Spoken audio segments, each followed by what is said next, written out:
Hi, welcome to Maverick and Dempsey's Rundown. I got a little tongue-tied there. All right, been a couple weeks, like it usually is. Let's face it. But we're coming up on the last football game of the season.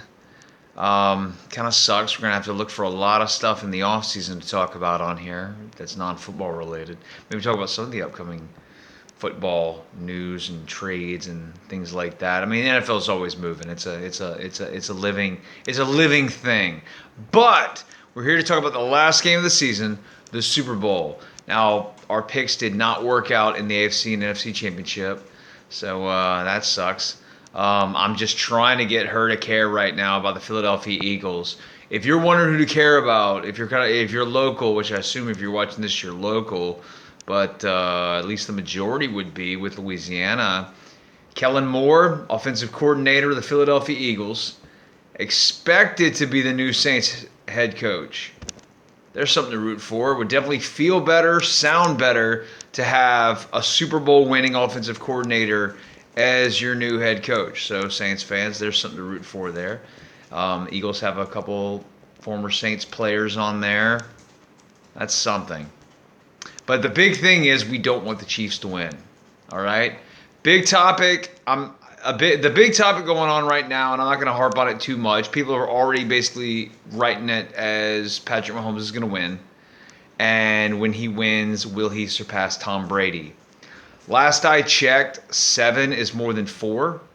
He's at 3 right now in terms of rings. Of course, that's what I'm talking about. 7's more. He wouldn't even have half the number of Brady. Now I know you can't win 3.5, but still he couldn't. He wouldn't have half the number of Brady in terms of Super Bowl wins or even appearances. He's not on Brady's level. The reason why this is the conversation is because people want that new shiny thing.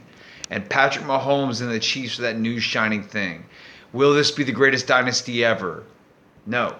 You just want the story. Will he be the greatest football player ever? No. You just want the story. He still won't have the stats of Tom Brady. He still won't have the rings of Tom Brady. He won't even have the fact, and he can't get this, that Brady was the one who beat him. He'll never get that. Brady still will have all that over him. Brady's the goat of goats, in football, and I'd say in any league, anywhere. Sorry. People from the olden days might want to say Bill Russell.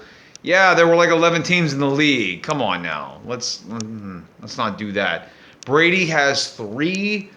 Brady's career is made up of 3 different Hall of Fame careers. That stat, that whatever you want to call it, that exists. But it exists for a reason because nobody else has that. It's unbelievable. All right?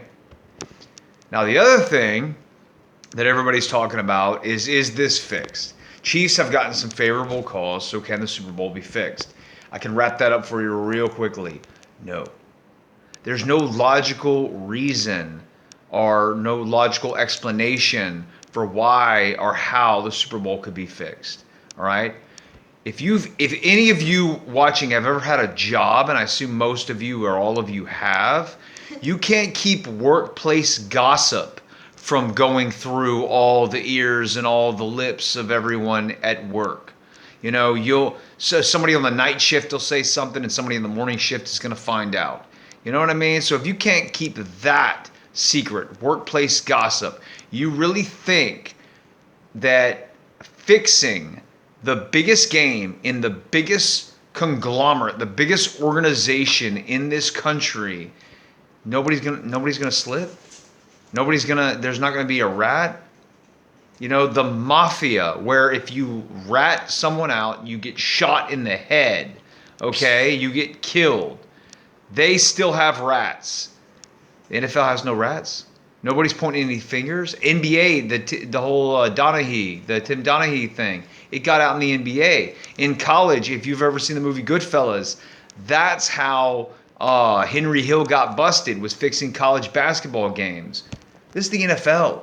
Who's fixing the NFL? And then we go to why. Why would you fix the NFL? Everybody who owns an NFL team, these are already billionaires. They're billionaires who couldn't play sports, so their idea was to buy into a sport. so they could be part of the game and win at something that they could never win at, that no amount of money could ever buy them athletic ability to compete in a game. So now they get to compete.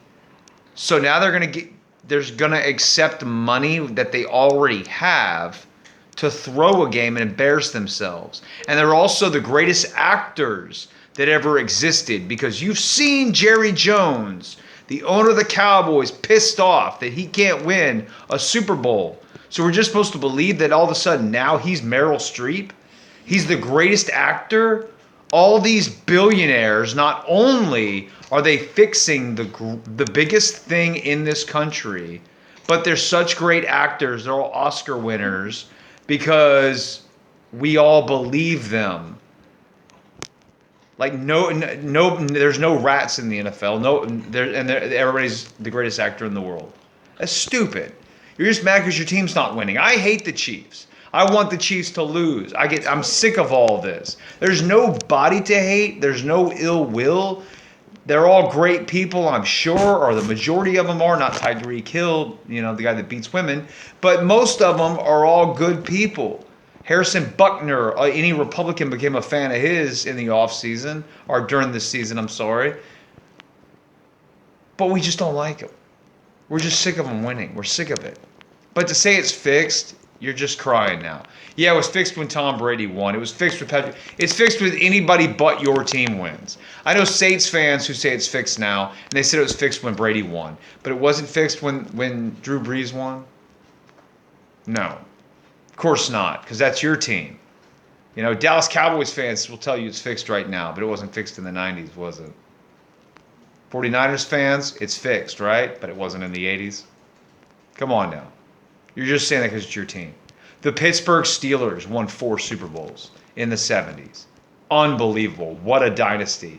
But none of those were fixed, right? Because that's Terry Bradshaw. We all like him, right? None of those were fixed. But now it's fixed. No, it's just they found the formula. That's it. They found the formula. They got it. It happens. It happened in the 70s. It happened in the 80s. It happened in the 90s. All those examples that I just named. It happened in the early 2000s with early mid 2000s with Tom Brady and the Patriots. It's happening again. That's just the way it goes sometimes. You get that perfect formula and nothing can break it up. Picks for this weekend. I can't pick the Chiefs. I won't pick the Chiefs. I refuse to pick the Chiefs. Eagles have the better weapons. Run Saquon Barkley nonstop. Hopefully Jalen Hurts is feeling good and ready to prove something. Come on, guys. Come on, Eagles. Bring it home. That's all I got. Dempsey, comments. I want the Eagles to win, and I hate the Chiefs. And all of my classmates that like football, they're also going for the Eagles, except for that one stupid girl, but she's an idiot, so yeah. All right. Well, looks like that's it. All right. Hopefully we'll be coming back with a podcast after the Super Bowl, celebrating the Eagles' win. I like It's Always Sunny in Philadelphia, so I mean anything to get my Philadelphia blood pumping, right? Rocky Balboa, let's go, let's do it, let's do it for Adrian, all right? And then we'll come up with some topics for the off season, all right? And maybe talk about some football off-season shenanigans that are going on in the NFL. All right, enjoy the Super Bowl. Peace out. Sometimes it just doesn't shut off, does it?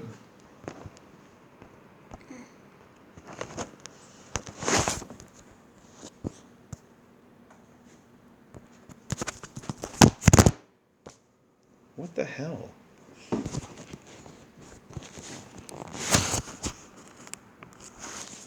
Why does it do that? It is still going.